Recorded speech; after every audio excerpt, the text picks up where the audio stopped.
ара иалымшо егьыҟам. Амала аҳәашьоуп аус злоу.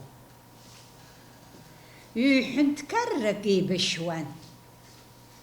Руакы Сначала зачитывается весь текст, и уже после учитель приступает к диктовке. Если не обращать внимания на отсутствие учеников в кабинете, то обстановка весьма привычная. Из-за пандемии и введенных ограничительных мер писать диктант сейчас приходится посредством онлайн-конференции. И несмотря на то, что предназначена она для учеников 10-11 классов, принять участие в диктанте может любой желающий. На данный момент у нас в списках числятся около 400 человек, но это количество, наверное, будет увеличиваться или уменьшаться, потому что есть проблемы технические.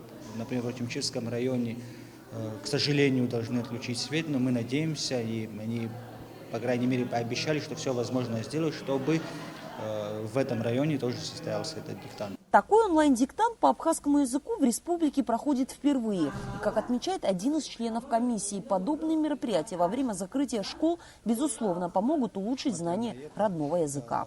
Это начало.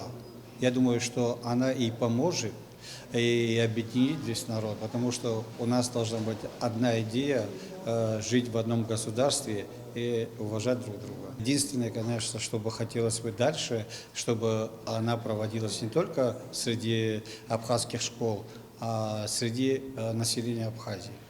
Потому что это государственный язык является не только государственным языком для абхазцев, это для государственного языка для всей Абхазии.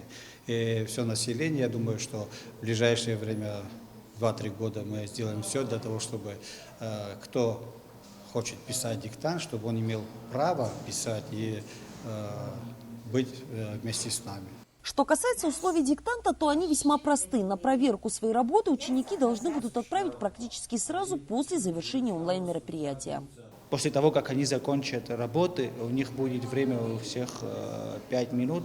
И за время этих 5 минут они проверяют свои работы и должны будут отправить по почте к нам. То есть после 5 минут прошедшие уже работы не будут зачислены. Результаты диктанта будут оглашены в эту пятницу, 13 ноября. Лучшие работы учеников, как рассказывают в пресс-службе Минпросвещения, без внимания не останутся. Помимо дипломов, участникам будут вручены и памятные подарки. Виола Барганжа, Торни Камичба, Абазатова.